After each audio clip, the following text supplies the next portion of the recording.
चला गया। कंस ने कुबलिया पेड़ हाथी खड़े करवा रखे थे। जैसे ही कृष्ण आएगा हाथी छोड़ दिए जाएंगे।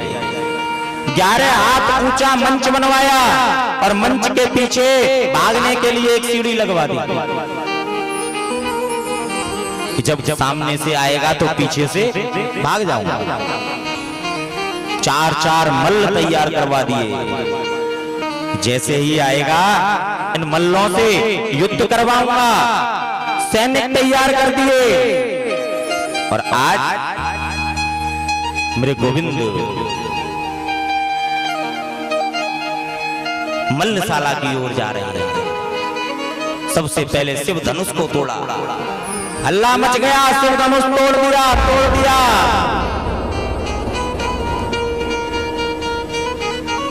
हाथियों को छोड़ दिया गया।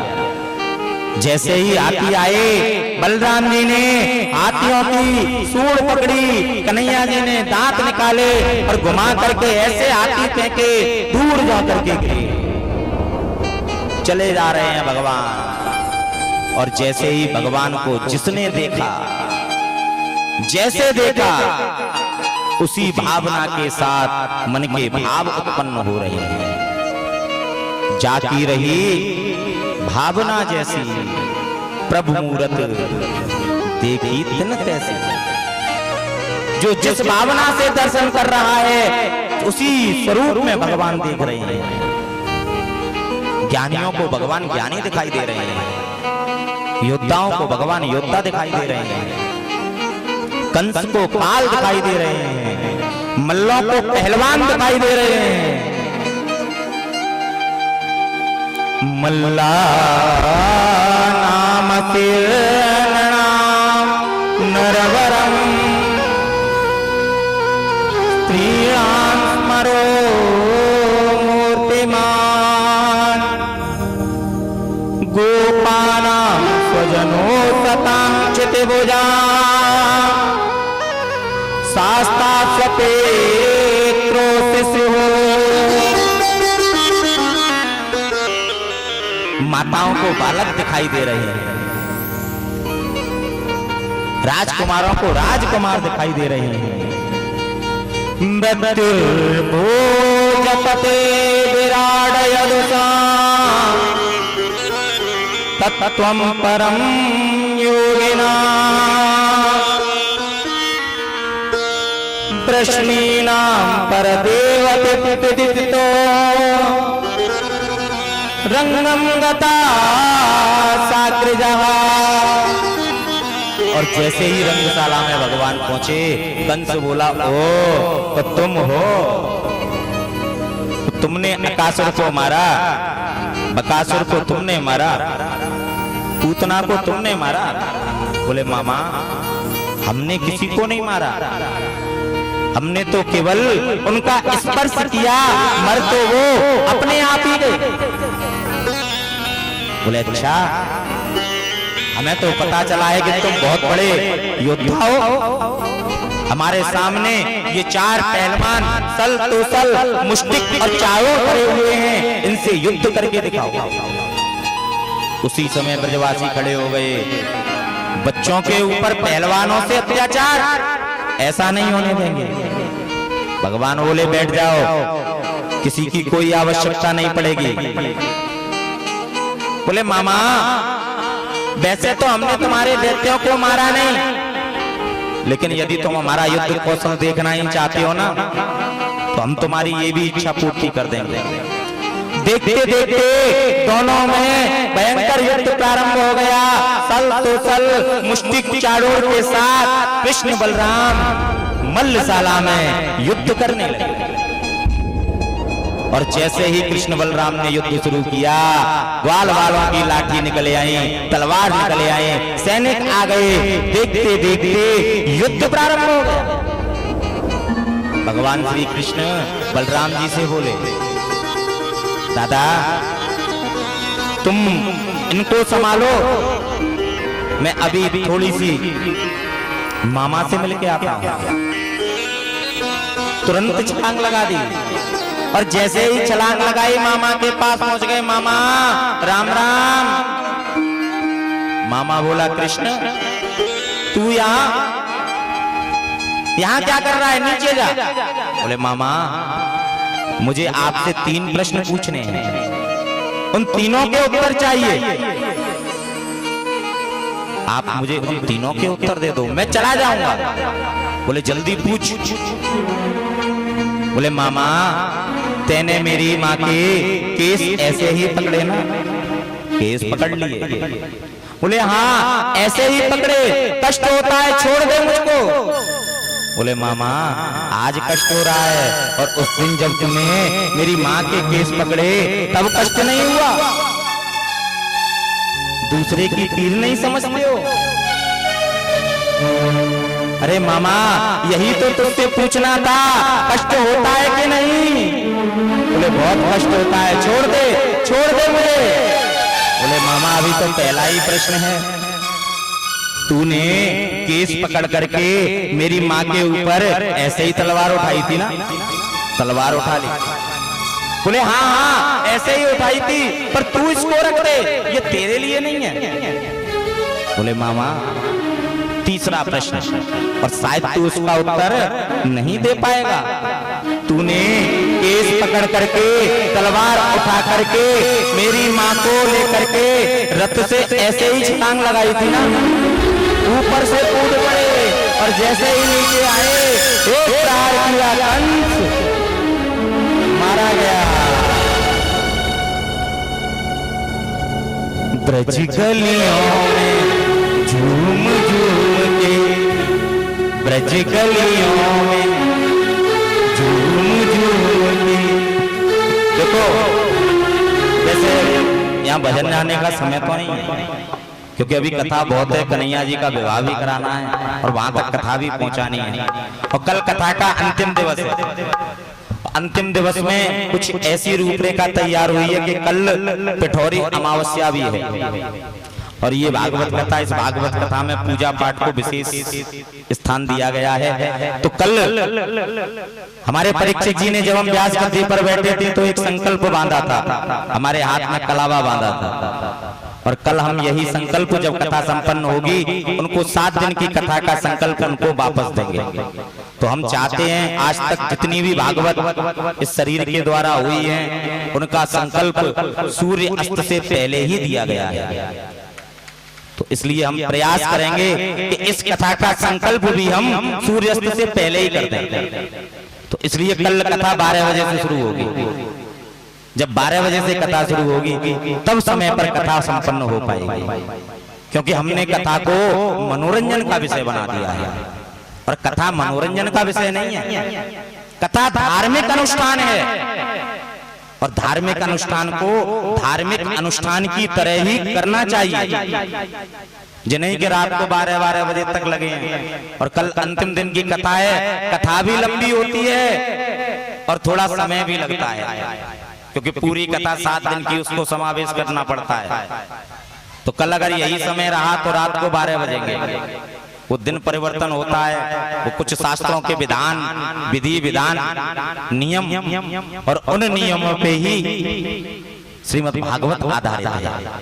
तो इसलिए कल का भी विशेष ध्यान रखेंगे। और अब अभी मराए मामा और भटक रही है बाकी आत्मा, या हमारा कीर्तन करावो जरूरी है।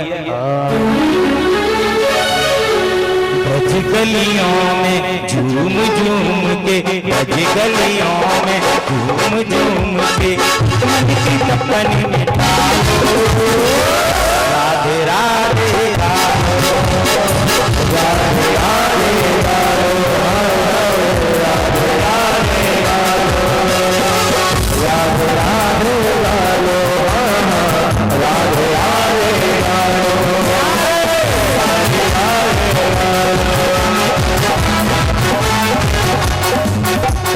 ब्रज गलियों में झूम झूम के, ब्रज गलियों में झूम झूम के, मन की तपन मिटाओ, प्यारे राधे राधो, राधे राधे राधो, राधे राधे राधो।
ऐसे नहीं, एक बार हाथ उठा करके नींद आ रही, दोनों हाथों से खाली सेवा करते हुए और मुझसे राधे राधे बोलते हुए ऐसे टीवी चल रही हो।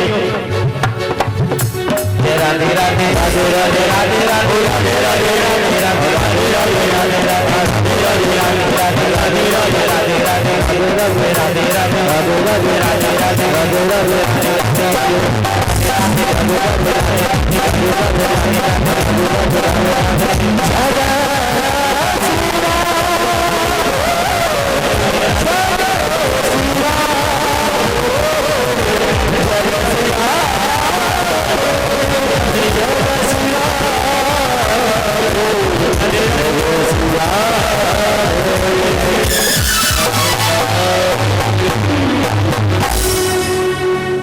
भगवान ने कंस का उद्धार कर दिया और आज नंद बाबा ने कहा कृष्ण चलो ब्रज चलते हैं। कृष्ण ने मना कर दिया, बोले बाबा अब हम नहीं जाएंगे, अब हम यहीं रहेंगे। ब्रजवासी लौट करके आ गए और आज कन्हैया ने सबसे पहले नाना उग्रसेन को बंधन मुक्त कराया। उग्रसेन से कहा आप राजगद्दी पर बैठो। उग्रसेन बोले अब हम राजगद्दी पर नहीं बैठेंगे, अब आपको इस गद्दी पर बैठना है। बोले गद्दी पर तो आप ही बैठेंगे, हम तो आपके प्रधानमंत्री रहेंगे। आज मेरे गोविंद ने कारागृह से अपने माता पिता को मुक्त कराया। माता पिता ने कृष्ण को देखा तो देख करके चकित रह गए। आज 11 वर्ष का कृष्ण ऐसा लग रहा है मानो 18 वर्ष का। यशोदा मैया को मन ही मन आशीर्वाद दे रही है, धन्य हो यशोदा, तूने मेरे पुत्र का अच्छे से लालन पालन किया। विद्या अध्ययन के लिए सांदीपनि मुनि के यहाँ भेजा गया और सांदीपनि मुनि के आश्रम में सुदामा से मित्रता होती है और सुदामा चरित्र की झांकी कल आपको यहाँ पर दर्शन होगी। बड़ी सुंदर कथा का वर्णन, कल अंतिम दिवस है और कहा गया है कि जिसने 7 दिन की कथा पूरी ना सुन पाई हो और यदि वो अंतिम दिवस की कथा सुन ले तो उसको कथा सुनने का पूर्ण फल प्राप्त हो जाता है। तो 12 बजे से है और आप लोगों को तो आदत रात्रि की पड़ी हुई है, कल 12 बजे से समय निकालना पड़ेगा, देख लेना। वृंदावन बिहारी लाल की जय। सुखदेव जी महाराज कहते हैं कंस की पत्नी अस्ति और प्राप्ति ये जरासंध की पुत्री थी। इन्होंने जरासंध को जाकर के बताया कृष्ण ने हमारे पति को मार दिया। जरासंध ने 17 बार चढ़ाई की और हर बार भगवान इसको छोड़ देते। दाऊ दादा बोले इसको क्यों छोड़ देते हो बार बार? बोले भैया ये यहीं पर सबको इकट्ठा करके ले आता है और मुझे कहीं जाने की आवश्यकता नहीं पड़ती, मैं बैठे बैठे इनका संहार कर देता हूं। आज गोविंद बैठे हुए हैं, इनका एक मित्र है जो मंत्री है, उसका नाम है उद्धव और उद्धव ज्ञानी है, बृहस्पति का शिष्य है, इसलिए उसे अपने ज्ञान का अभिमान है। ज्ञान में अभिमान होता है। बहुत कम ऐसे व्यक्ति मिलेंगे जिन्हें अपने ज्ञान का अभिमान नहीं होगा। जैसे पुत्री में त्याग होता है और पुत्र में अनुराग होता है। सुखदेव जी महाराज कहते हैं राजा परीक्षित इसको अपने ज्ञान का अभिमान था, ये प्रेम को तो कुछ समझता ही नहीं था। भगवान ने बुलाया उद्धव मुझे ब्रजवासियों की बहुत याद आ रही है, एक काम कर तू ब्रज चला जा, और ब्रज जाकर के मेरी मैया को संदेश देना, ब्रज गोपियों को संदेश देना और उनसे कहना कि मैं तुम्हारी बहुत याद करता हूं। उद्धव ने कहा कन्हैया व्यर्थ में तुम उनको याद कर रहे हो, वो तुम्हें याद नहीं करते होंगे, वो सब भूल गए होंगे। बोले नहीं, वो भी मुझे बहुत याद करते हैं, मुझे पता है वो मेरे बिना कैसे रह रहे होंगे।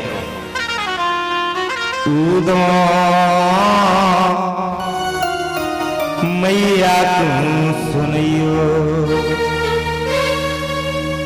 तेरा लाला दुख पावे, मैया तू सुनियो, मैया तू सुनियो तेरा लाला दुख पावे, मैया को सुनियो, मैया को सुनियो तेरा लाला दुख पावे, मैया को सुनियो, मैया को सुनियो तेरा लाला दुख पावे, मैया को सुनियो। खावे जल अचरा कवावे,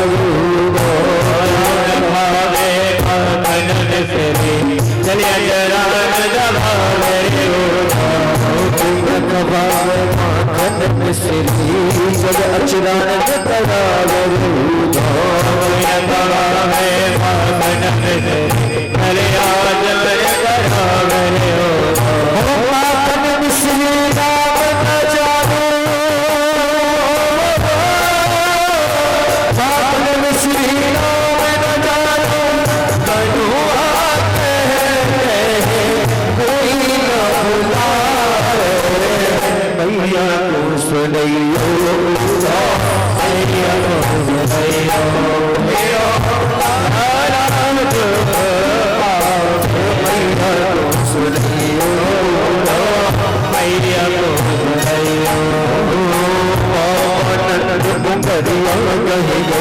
पायल चले वो सिखाया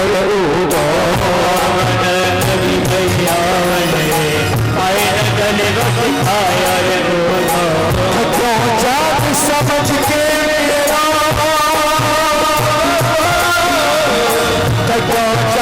समझ के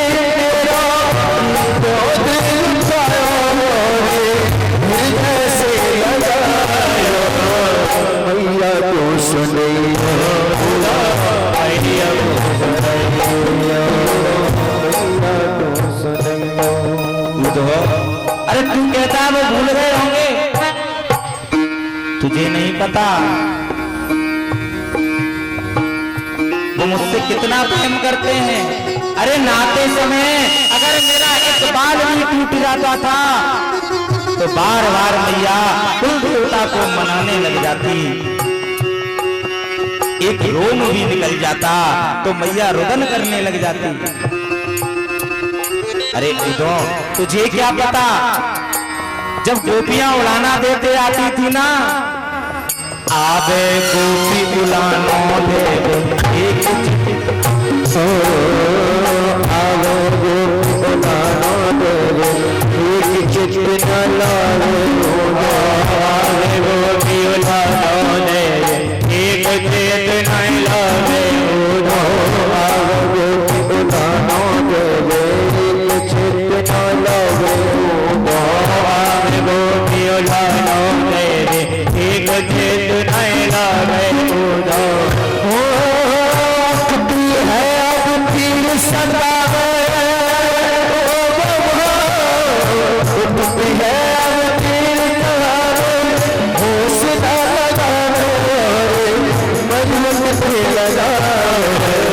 मैया को सुनियो, मैया को सुनियो तेरा लाला दुख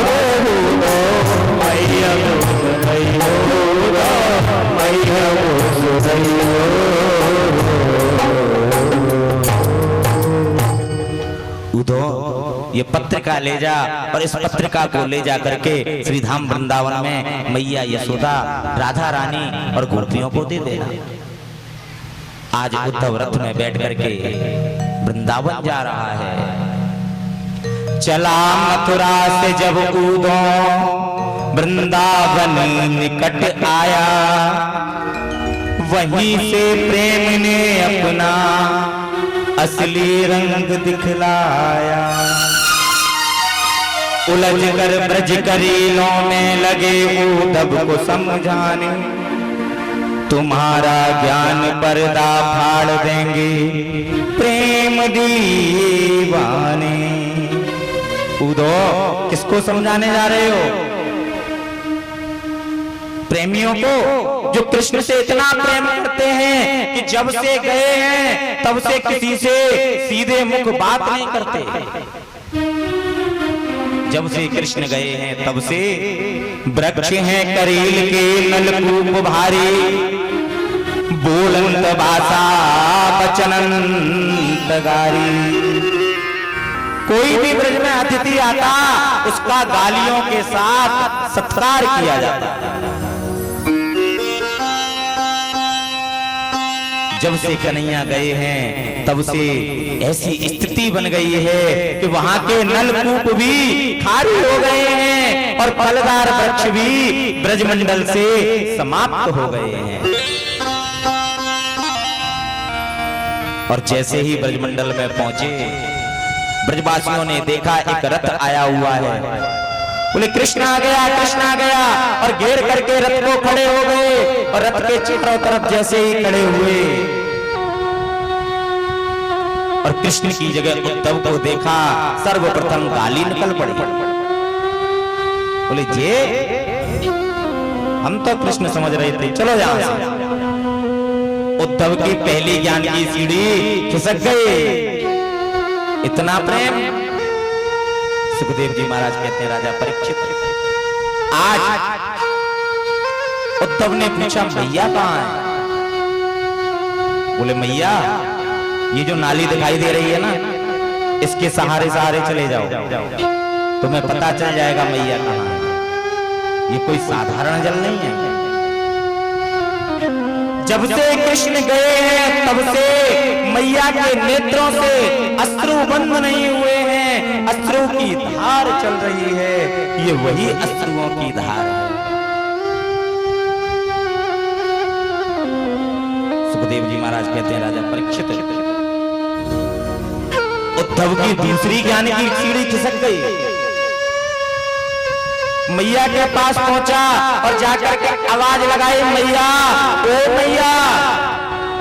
मैया बोल पड़ी, चुप चुप चुप, इतनी जोर से चिल्लाता है? तुझे नहीं पता अभी मेरा कन्हैया पालने में सोया हुआ है और तू अल्लाह मचा रहा है? अभी जिद कर रहा था, माखन लूंगा, माखन लूंगा। बड़ी मुश्किल से तो जैसे तैसे उसको सुलाया है और तू अल्लाह मचा करके पुनः जगाने आ गया। उद्धव देखता रह गया। कृष्ण तो वहां बैठे हुए हैं और मैया ने यहाँ किसको सुलाया है?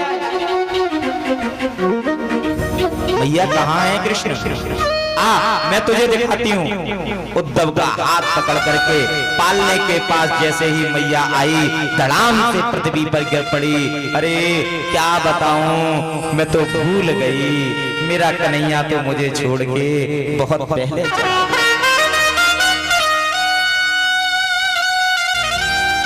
और जब से गया है तब से एक भी बार लौट करके नहीं आया। क्या करूं, उसको मेरी याद आती होगी या नहीं आती होगी, मैं क्या बताऊं। पर तू कौन है? मैया, मेरा नाम उद्धव है और मैं कृष्ण का मित्र हूँ। अच्छा, तू कृष्ण का मित्र है? कृष्ण ने भेजा है?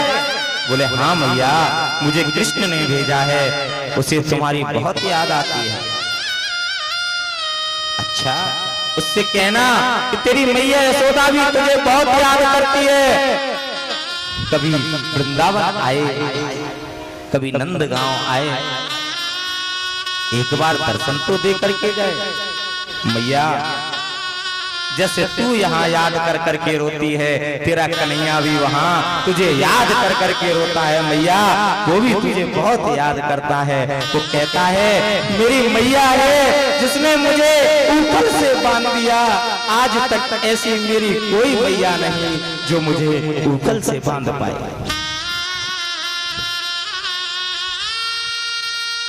मैया कन्हैया कहता है उसके आपके माखन की उसको बहुत याद आती है।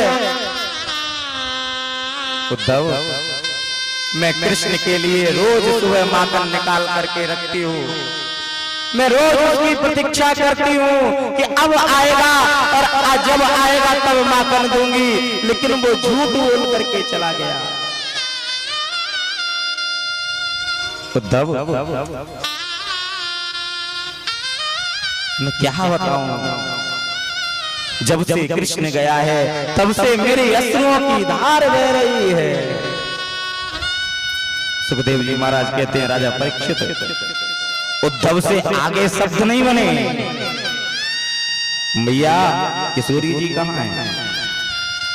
बोले बट वृक्ष के नीचे मानसरोवर में किशोरी जी बैठी हुई हैं।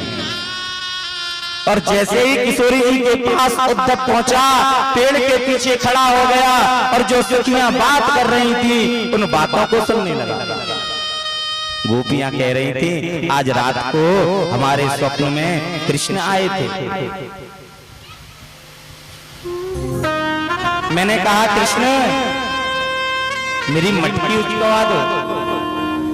उन्होंने मटकी उठवाई, मेरे सिर पर रखवाई और जब नेत्र खोल करके देखा तो कृष्ण वहां नहीं थे।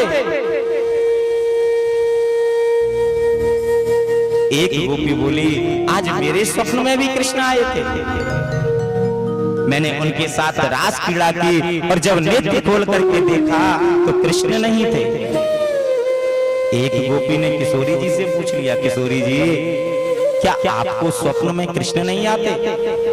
किशोरी जी बोली अरे गोपियों, जब से कृष्ण गए हैं तब से इन नेत्रों से निद्रा चली गई, और जब निद्रा चली गई तो स्वप्न कहां से आएंगे? जब हम सोएंगे ही नहीं तो स्वप्न कहां से देखेंगे? उद्धव सुन करके चकित रह गया।